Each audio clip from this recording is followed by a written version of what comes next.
यदि श्री कृष्ण जी बोल रहे होते गीता तो ये शब्द नहीं कहते कि ये मेरा विराट रूप पहले किसी ने नहीं देखा, क्योंकि श्री कृष्ण जी तो अपना विराट रूप कौरवों की सभा में दिखा चुके थे।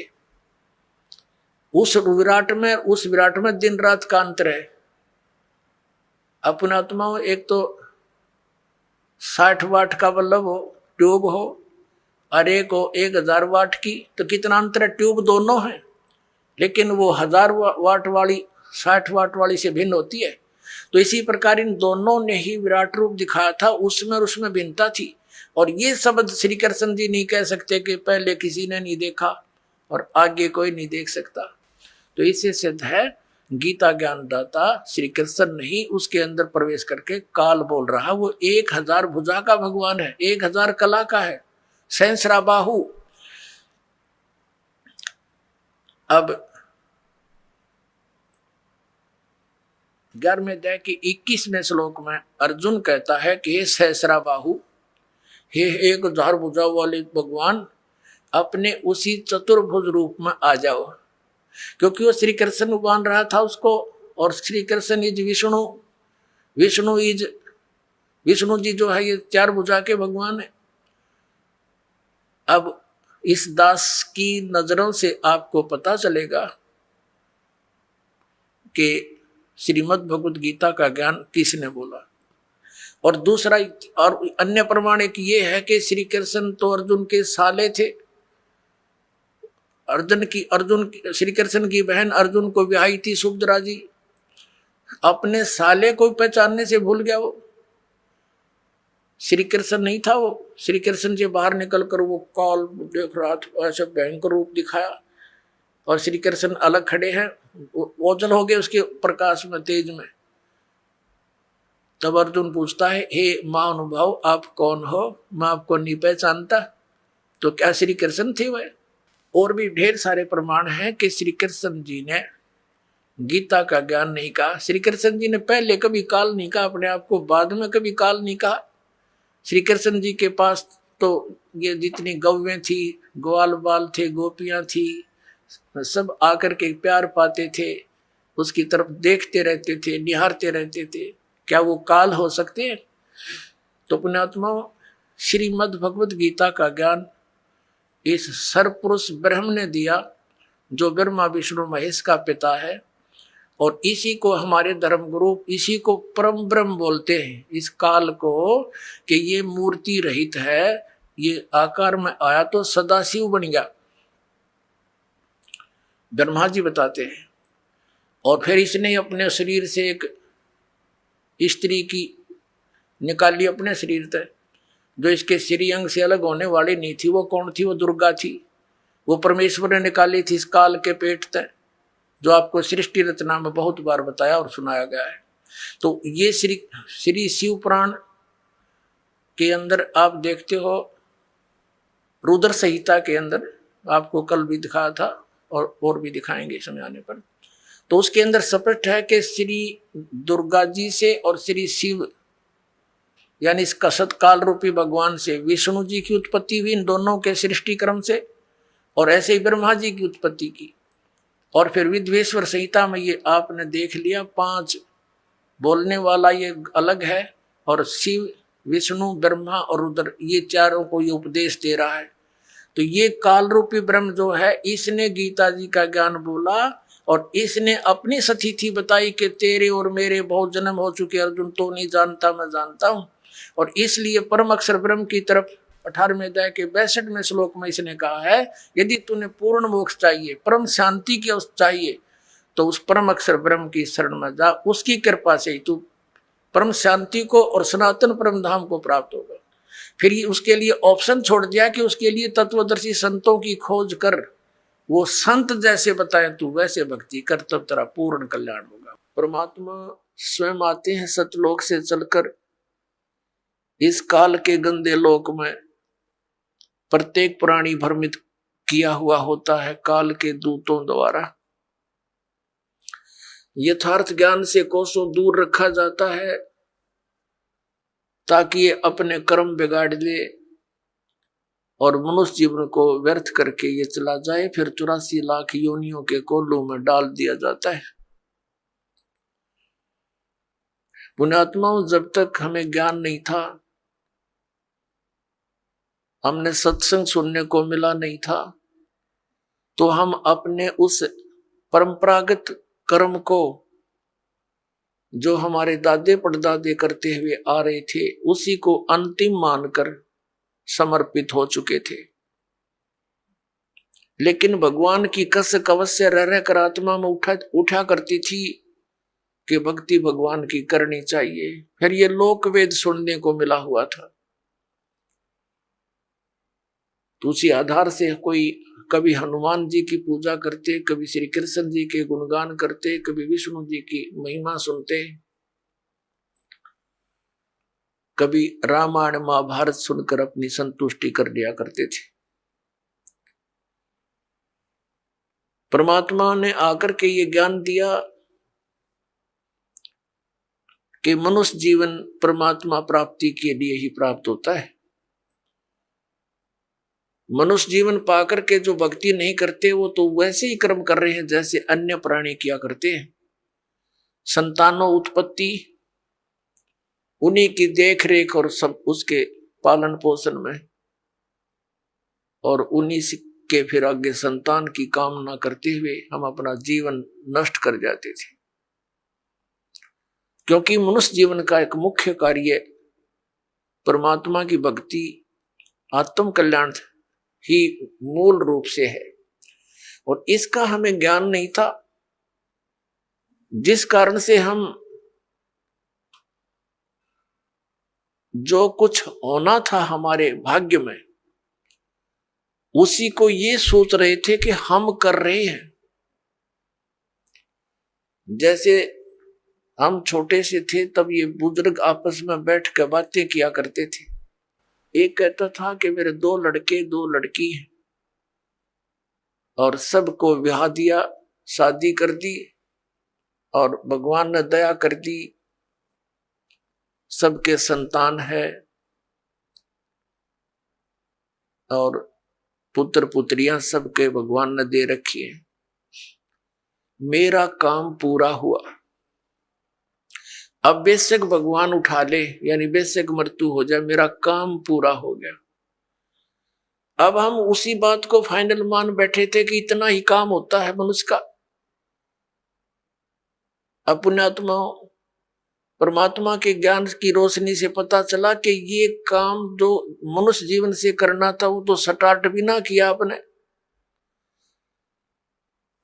ये तो जीवन नष्ट कर दिया, सफल नहीं हुआ आपका। जैसे कोई ये कहता है कि मैंने ये कर दिया, मैंने ये कर दिया, मैं ये कर दूंगा, ये जीव की भारी भूल है। जैसे विवाह के उपरांत प्रत्येक प्राणी की इच्छा होती है कि हमारे पुत्र प्राप्ति हो। पुण्यात्मा, वैसे तो अध्यात्म मार्ग के अंदर पुत्र और पुत्री में जरा सा भी अंतर आपके हृदय में नहीं रहेगा जब ज्ञान समझ में आ जाएगा। और वैसे परमात्मा कुछ भी हमारे संस्कार में, पुत्र है पुत्र ठीक, पुत्री है पुत्री ठीक, लेकिन जो राम नाम पर लगे हैं तो वो हमारे लिए हमारे पुत्र हैं, अन्यथा वो काल के दूतर हैं। अब परमात्मा ने क्या बताया कि जैसे मान लीजिए आप कोई यूं कहे कि मेरा काम पूरा हो गया, मैंने ऐसा कर दिया, बच्चे ब्याह दिए, कोठी बना दी और ऐसा वैसा कर दिया, ये भूल है प्राणी की। जैसे विवाह के उपरांत प्रत्येक प्राणी की इस लोक वेद के आधार से, दंत कथाओं के आधार से इच्छा होती है कि भगवान पुत्र दे, और बेटी हो जाती है, जन्म बेटी का हो जाता। फिर पूरे परिवार की आस्था रहती है भगवान अगला तो पुत्र दे, और वो भी बेटी होगी। तीसरी आस करी पुत्र की, वो भी बेटी होगी, चौथी भी बेटी, 5वीं भी पुत्री होगी। तो क्या आपका चाहा हुआ, क्या आपका किया हुआ वही हुआ जो आपके भाग्य में लिखा हुआ था। तो पुण्यात्माओं, समझदार को संकेत ही काफी होता है। अब हमने जो करना चाहिए था वो सत्संग से ज्ञान हुआ। वो क्या ज्ञान हुआ?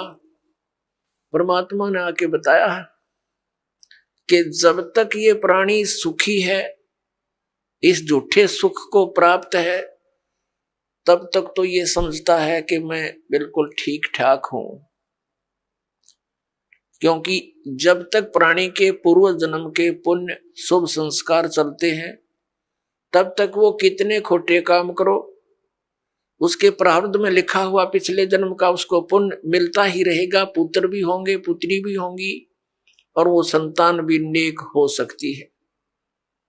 लेकिन आगे भक्ति ना करने से, जैसे बैटरी चार्ज होती है, और वो बैटरी चार्ज है तो वो सारे काम कर रही है, पंखा भी चल रहा है, ट्यूब भी जग रही है, लेकिन चार्जर ना लगाने से उसकी अक्षमता समाप्त हो जाएगी, वो डाउन होगी, और फिर उसके बाद सब सुविधाएं समाप्त हो जाएंगी। तो इसी प्रकार पूर्व जन्म के संस्कारी प्राणी पिछले जन्म जन्मांतरों के शुभ संस्कार किए हुए उनके साथ हैं। वो चाहे कुछ भी भक्ति ना करो, सारा दिन गुट्टी लाओ, ताश खेलो, चाहे कितना सफल अपने आप को समझता है, चाहे मंत्री बना, चाहे प्रधानमंत्री बना हुआ है, वो उसके पूर्व जन्म की बैटरी चार्ज है, और जिस समय वो डाउन होएगी उस समय देखना क्या हाल होगा। तो हमें अब पता चल गया इस बात का, हमने पहले से चार्जर लगा दिया अपना, भगवान की दया होगी, चार्जर मिल गया ठीक ठाक हमें, तो हमारे ऊपर ये आपदाएं नहीं आवेंगी। नहीं तो फिर भगवान की भक्ति की आवश्यकता ही नहीं। यदि कोई आपदा आई भी तो परमात्मा ऐसी मदद करेगा, दुनिया देखती रह जाएगी। इसलिए परमात्मा की खोज में ये प्राणी बहुत युगों से लगा हुआ, और अब वो साधना, वो भगवान हमें मिल गया जो हमारी प्रोटेक्शन करता है, हमें जो बचाव करता है और मोक्ष देता है। हमारे प्रारब्ध के यानी संस्कारों के, किस्मत के, पाप कर्मों के कारण होने वाले जो कष्ट हैं उनका भी वो निवारण कर देता है। पुण्यात्मा, परमात्मा ने आके हमें ज्ञान दिया, दुख में सुमरण सब करे, सुख में करे ना कोई, जय सुख में सुमरण करे, तो दुख काहे को होवे। सुख में सुमरण किया नहीं, दुख में करते याद, कह कबीरता दास की, कौन सुने फरियाद। परमात्मा ने आके बताया कि दुख में तो सब भगवान को याद करते, और सुख में याद नहीं करते, सुख में सुमरण किया नहीं, और फिर दुख में करते याद, कह कबीरता दास की, फिर कौन सुने फरियाद। तो पुण्यात्माओं, जो व्यक्ति आज अपने आप को इस झूठे सुख में सुखी मानता है, और वो इन आपदाओं के आने से पहले ही परमात्मा के चरणों में लग जाता है, भक्ति करता है, तो उसके ऊपर आने वाले कष्ट, कर्म के कष्ट नहीं आएंगे। और जो इस झूठे सुख में मस्त है, पुण्यात्मा, प्रत्येक प्राणी का प्रारब्ध बनाया जाता है। प्रारब्ध बोलते हैं हमारे पुण्य और पाप, वहां भगवान के दरबार में संचित हैं, डिपॉजिट है बैंक में। तो उनमें से जब हमारा मनुष्य जीवन आता है, एवरेज रेशो में पुण्यों के हिसाब से पुण्य निकाल लिए जाते हैं, और पापों के हिसाब से पाप, दोनों का मिश्रण करके आपको एक मनुष्य शरीर मिलता है। जिनके पुण्य अधिक संचित हैं, उनकी पुण्य की रेशो जीवन में ज्यादा होती है, लेकिन पापों का समावेश भी अवश्य होता है। तो जब तक पुण्य चलते हैं तब तक तो ये सोचता है कि मेरे ऊपर कुछ नहीं होने वाला, और जब पापों का दौर शुरू होता है फिर ये भटकता है, रोता है बुरी तरह टक्कर मार मार के, फिर परमात्मा को याद करता है। उसमें परमात्मा उस विषय में कहते हैं, अच्छे दिन पाछे गए गुरु से किया ना हेत, अब पछतावा क्या करे चिड़िया चुगेगी खेत। फिर परमात्मा दयालु है,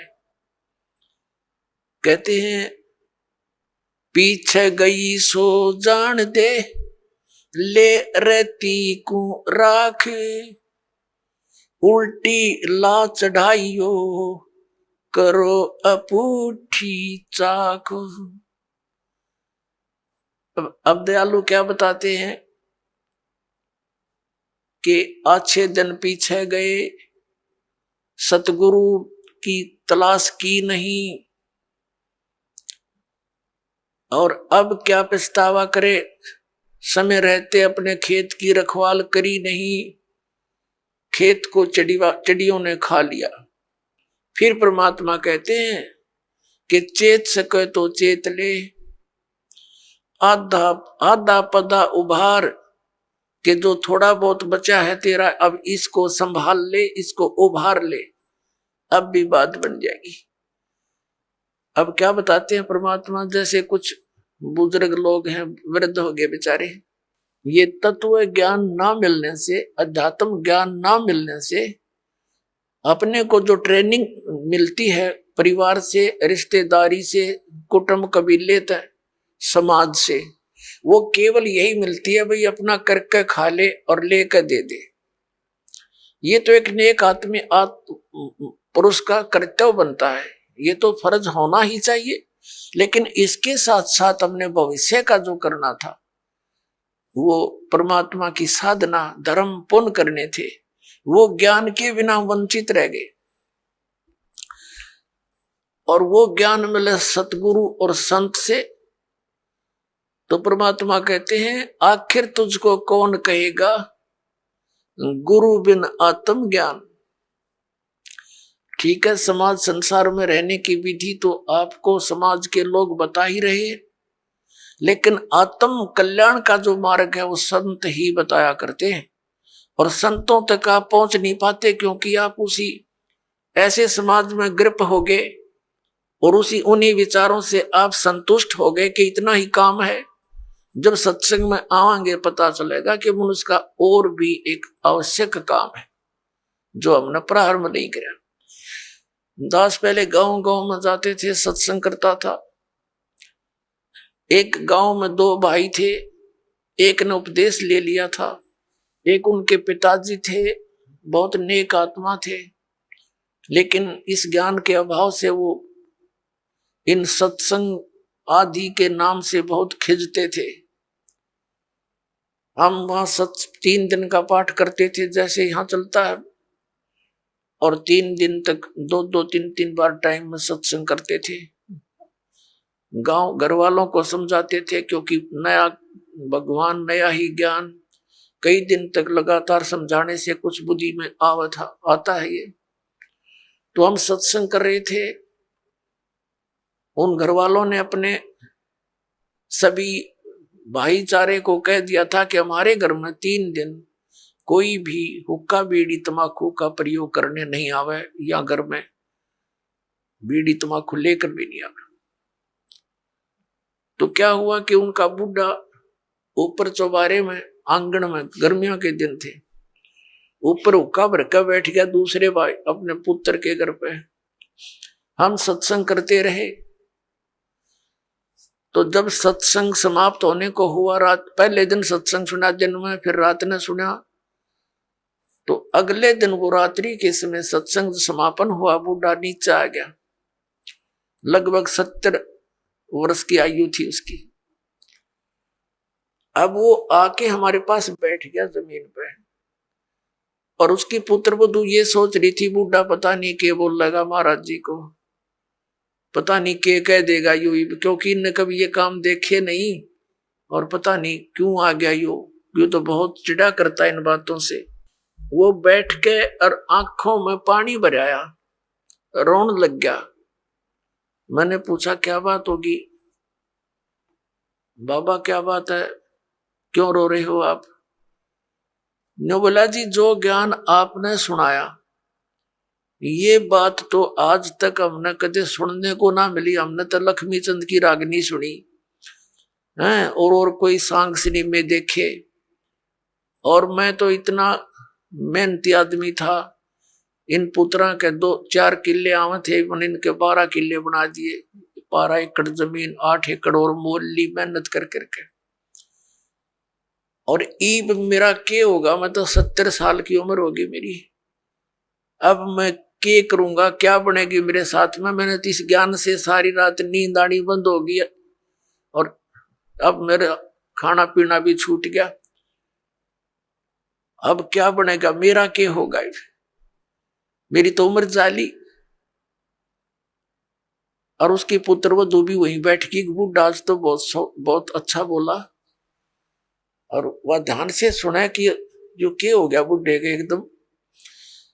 ने बोला जी क्या मेरा भी कुछ हो सकता है? मैंने कहा देखो विश्वास करो, अब जैसे कुएं होते थे पहले बहुत गहरे और उनमें 100-150 फुट नीचा जल होता था, उसको निकालने के लिए एक लंबी नेजू हुआ करती रस्सी, बहुत मोटा, इतना मोटा रस्सा और 150-200 फुट लंबा, और उसके बाल्टी बांध दी जाती थी और वो बाल्टी से पानी निकालते थे तो 100 फुट दूर तो खींच के ले जाते थे 2-3 जने, और फिर बाल्टी से जल निकल आता था।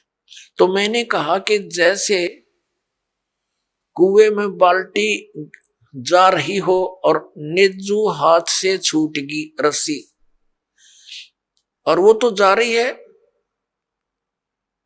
और भाग दौड़ के और उसको पकड़ने की चेष्टा कर ली जार, वो हाथ में आ जा लास्ट की 6 इंच भी ठहगी, लास्ट की गिरते गिरते अगर 6 इंच भी बची हो और हाथ में पकड़ी जावे तो क्या हो, वह रस्सी बाल्टी भी बाहर आ जा और पानी भी साथ आवे, जल भी भरा होगा और बाल्टी भी मिल गई, कुछ भी ना गया। अरन्यू का जान देव तो जाए ली, तो वो तो जा ही रही है, फिर तो पड़ गए कुएं में, हाथ से छूट गया मनुष्य जीवन। मनुष्य जीवन के अंतिम सांस में भी ये सत भक्ति आपको मिलेगी, आपको मनुष्य जीवन मिलेगा, ये गारंटीड बात है।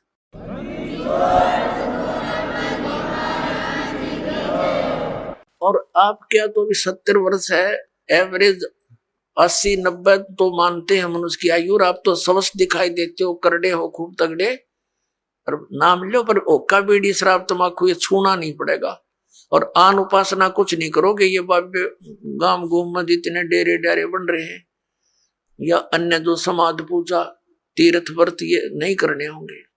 ने बोला जी मैं तो कुछ नहीं करूं, मेरा पीछा छूटे क्यों करे, और कर करा लिया हमने, सारी उम्र डले डोलिए, मुझे दीक्षा दे दो। उसकी पुत्र वधू कहने लगी दादा ओके बहुत पीवे है तू, नाम लेकर हुक्का नहीं पीना। नो बोला तू देखिए तो एक में मन तो पता ही ना था इस बात का, आग लग गई सोके गए, फूकना मैंने मेरा गधा बनूंगा, कुत्ता बनू, बिरान मटी होगी। और संता के वचन है ये झूठे नहीं हुआ कर दे बेटी, तो पुण्यात्मा देखड़े भाग जाएंगे बुढ़ापे में। नाम ले लिया उस भक्त ने और 10-15 वर्ष जिया, आराम से अपना मृत्यु को प्राप्त हुआ और मोक्ष हो गया। कहते हैं जीना तो थोड़ा ही भला, जब सत सुमरण हो और लाख वर्ष का जीवना लेखा धरे नहीं कोई। अपने आत्मा जैसे बालक भक्ति पर लगता है बहुत अच्छी बात है, लेकिन इस ज्ञान से परिचित बूढ़ा तो सिर धड़कीबाजी ला देगा।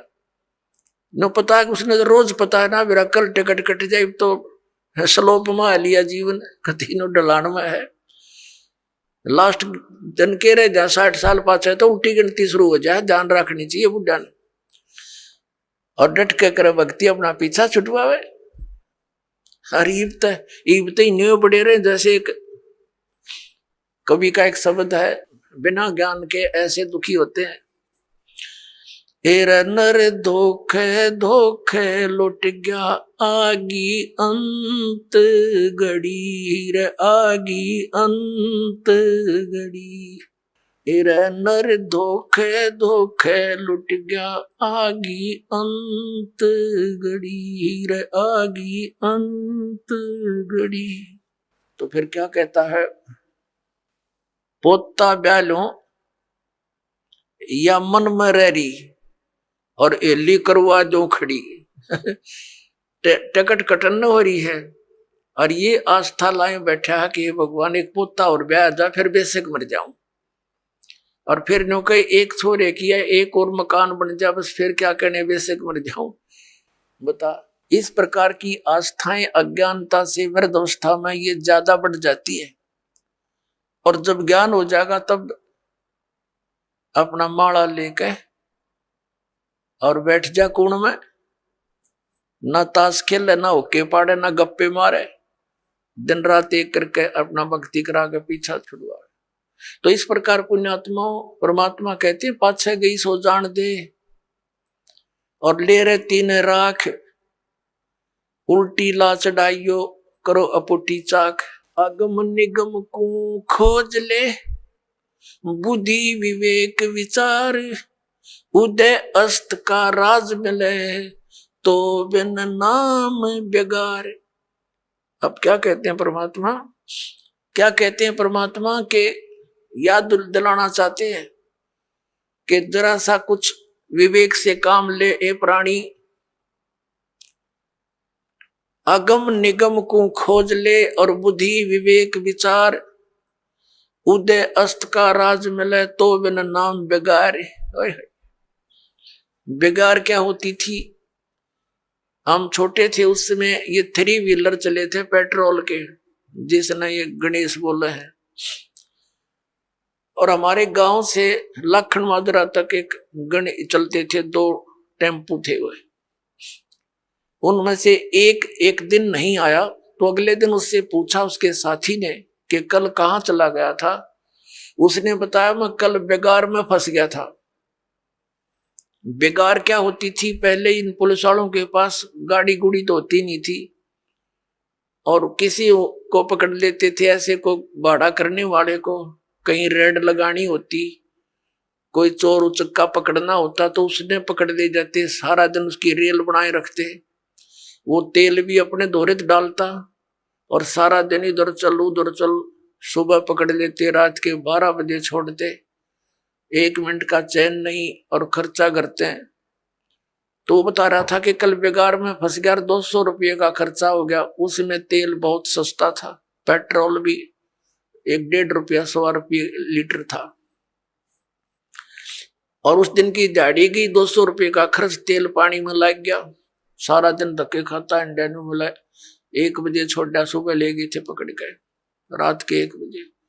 तो वो बेगार होती है, सारा दिन तो पूरा उसको 1 मिनट की पल नहीं, पल का भी चैन नहीं, कहीं रुकावट नहीं, सारा दिन वो ऐसा स्पीड खींचे दिखे और घरते खर्चा करके, दिहाड़ी भी लुटवा के और रात न पड़ा आके, तो अपने तो पल्ले तो खर्चा करया और 1 मिनट की चैन नहीं, सारा दिन पहिया चला। वह बेगार कहलाती थी कि अपने चलता दिखे जैसे बहुत स्पीड तक को घनी सवारी करके आता होगा यो, और फंस रहा था बेगार के। तो परमात्मा याद दिलाते हैं कि जो परमात्मा की भक्ति नहीं करते वो चाहे पूरी पृथ्वी का राजा है, आपने न्यू दिखा है कि तो बड़े आगे पाछे इसका सलूट मारनी है और बड़ी जय जयकार हो रही है। परमात्मा कहते हैं ये तो 3 व्हीलर वाला है, अपने पल्ले तो पैसे खर्च कर रहा है और खूब चहल पहल दिखाई देती है, अंत में इसकी वाह बिरन माटी होगी, याद रखेगा। अगम निगम को खोज ले बुद्धि विवेक विचार, उदय अस्त का राज मिले तो बिन नाम बेगार। या भक्ति नहीं है तो यु राजा पूर्व जन्म की कमाई को बर्बाद कर रहा है और आगे की दाढ़ी बनती नहीं, क्योंकि यू नाम जाप ठीक नहीं कर रहा है।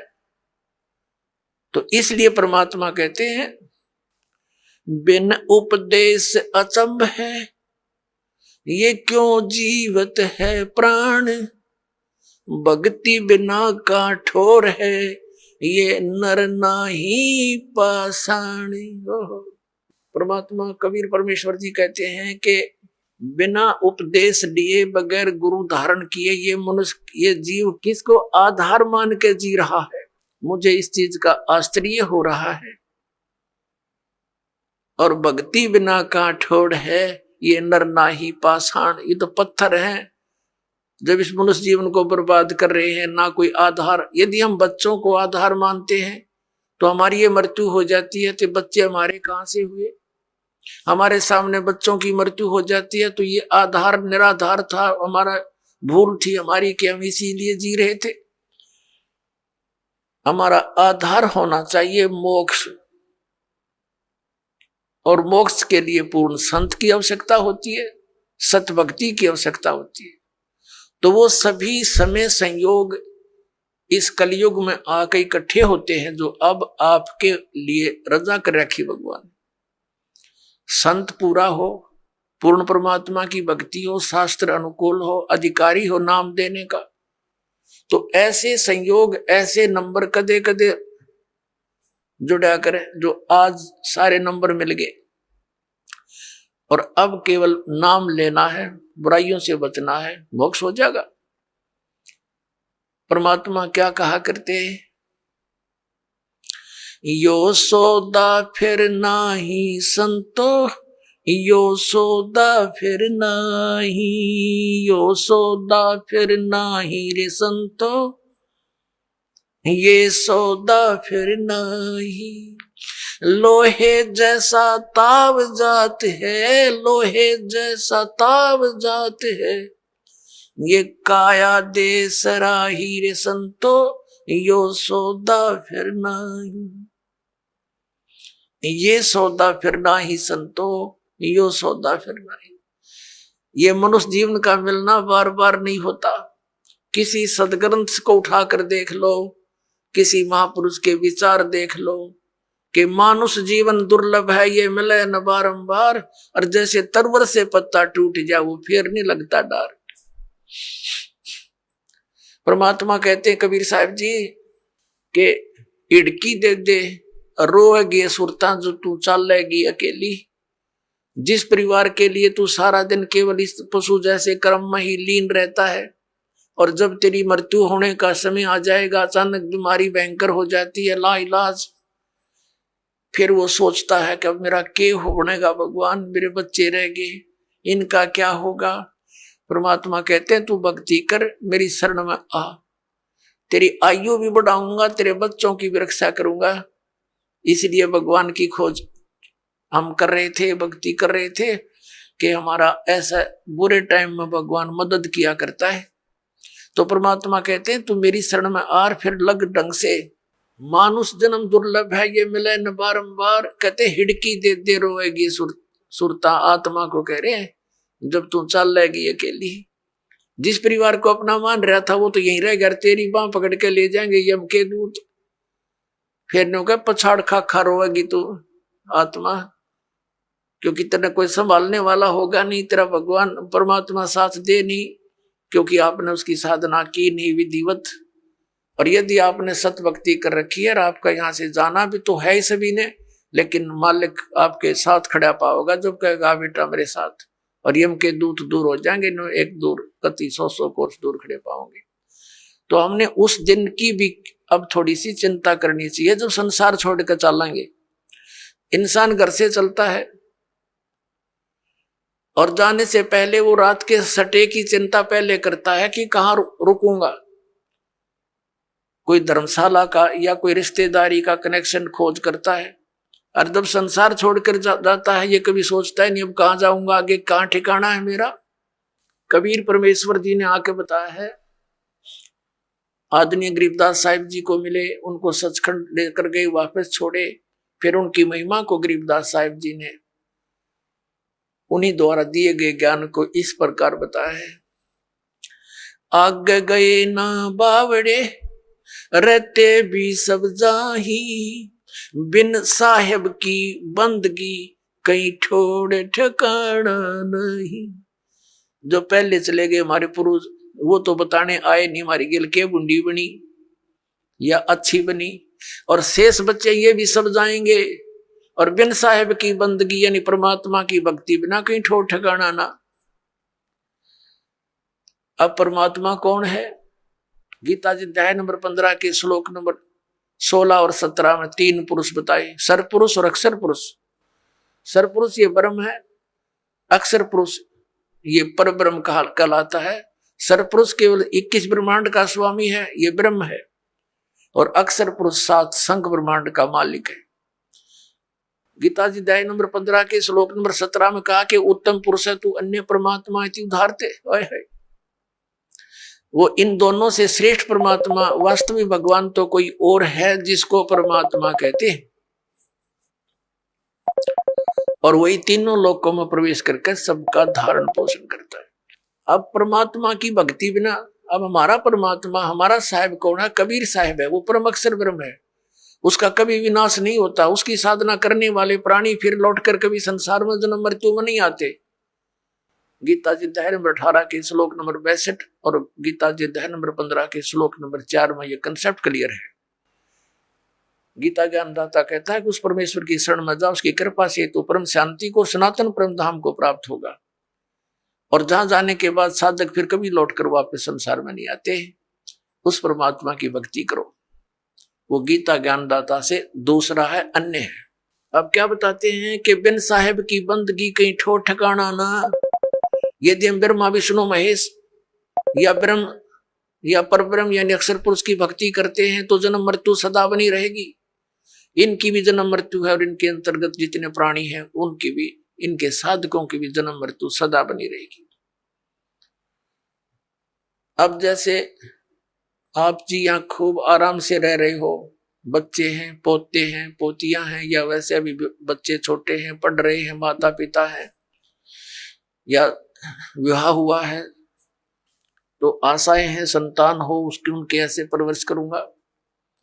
तो यहां से तो एक दिन चलो चलो होगी, कभी भी हो सकती है वो चलो। अब यहां से मृत्यु हुई, पुण्य पाप के आधार से, पुण्य के आधार से स्वर्ग गए। स्वर्ग का भी सीमित समय है, जैसे यहाँ का समय है। वो समय पूरा होते ही वहां से कहेगा चलो बाई फोर्स। जैसे यहाँ से जबरदस्ती मृत्यु होती, वहां भी जबरदस्ती बलात्कार होगा आपके साथ, जबरदस्ती बाई फोर्स। फिर नरक में ठोक दिए जाएंगे पाप कर्मों के आधार से। जब पाप कर्म पूरे होते वहां से चलो नरक से गधा बनो, गधे की योनि पूरा होते ही समय फिर कुत्ता बनो चलो, और कुत्ता की समय पूरा होगा फिर चलो सूअर बनो, और फिर चलो मनुष्य बनो, और फिर चलो स्वर्ग में, फिर चलो नरक में। तो यहाँ परमात्मा कहते हैं आगे गई ना बावड़े और रहते भी सब जा, और बिन साहिब की बंदगी कितने ठोर ठिकाना ना। सब चलो चलो हो रही है। तो उस चलो चलो का नाश अब होगा, इस ज्ञान से होगा, कबीर भगवान से होगा, और इस सच्चे नाम से होगा जो दास के पास उपलब्ध है।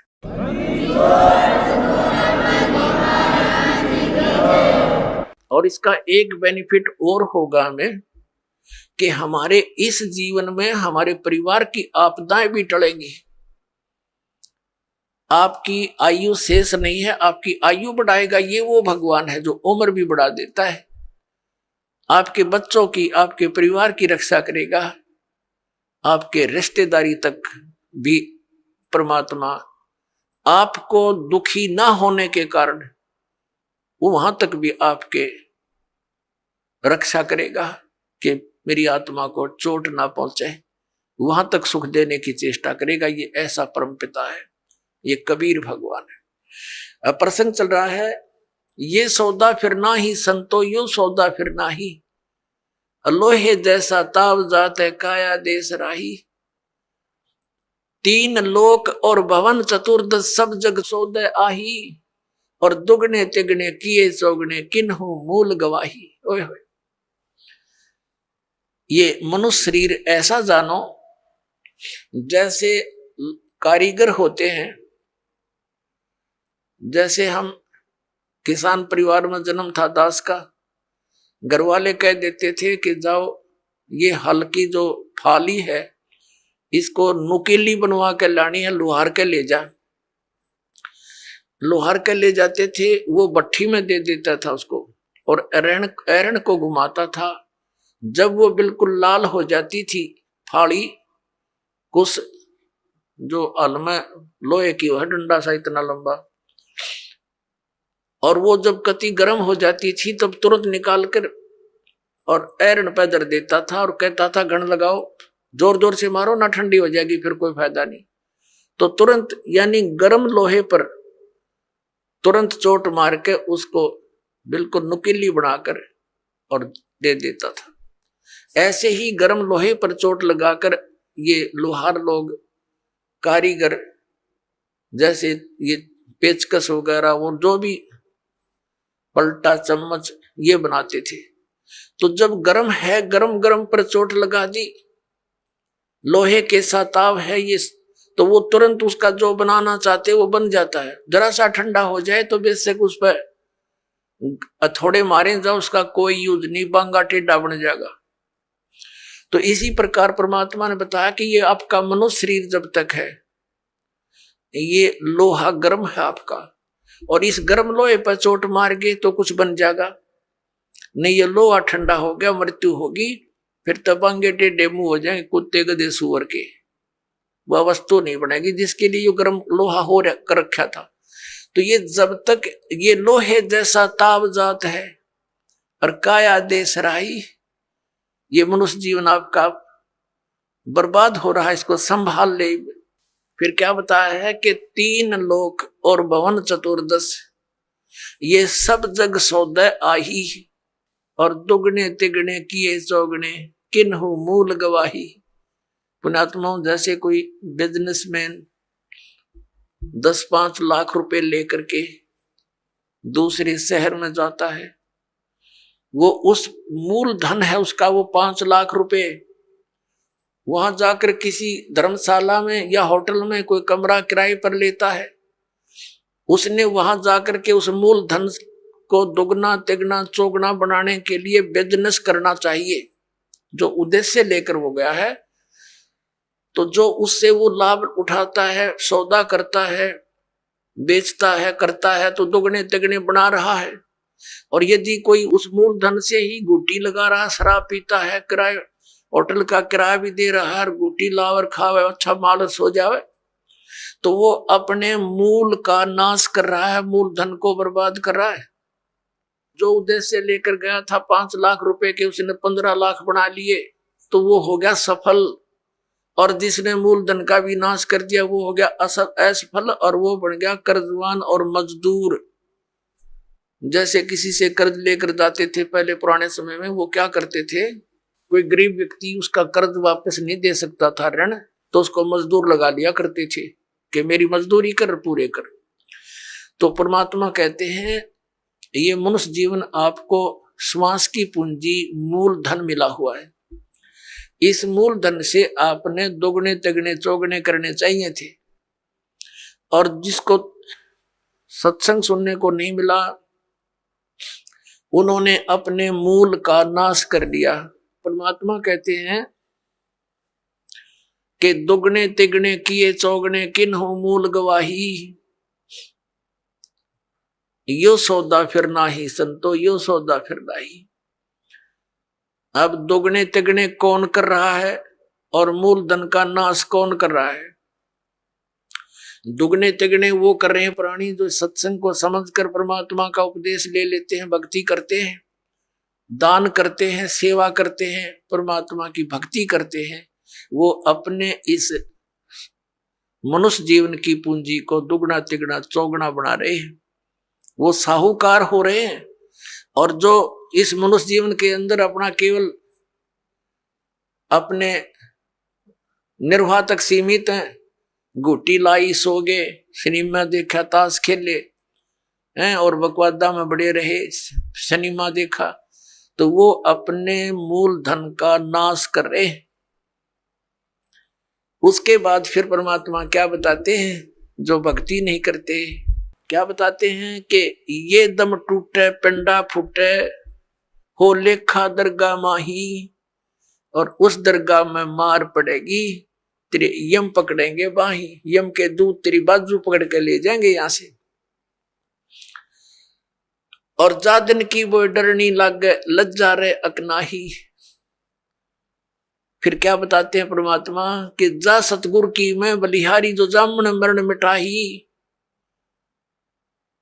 अब गरीबदास साहिब जी कहते हैं कि उस सतगुरु के ऊपर मैं बलिहारी जाऊं जो जन्म और मरण के इस महान कष्ट से छुटकारा दिलवा दे। पुण्यात्मा, जन्म और मरण के रोग से छुटकारा कौन दिला सकता है? कबीर परमात्मा। और कबीर परमात्मा का रिप्रेजेंटेटिव यानी उसके द्वारा उसका कृपा पात्र, उसकी भक्ति साधना बनाने वाला बताने वाला संत जो साधना देगा, उस साधना उस भक्ति के कारण वो परम पिता परमात्मा कबीर साहिब आपकी जन्म और मृत्यु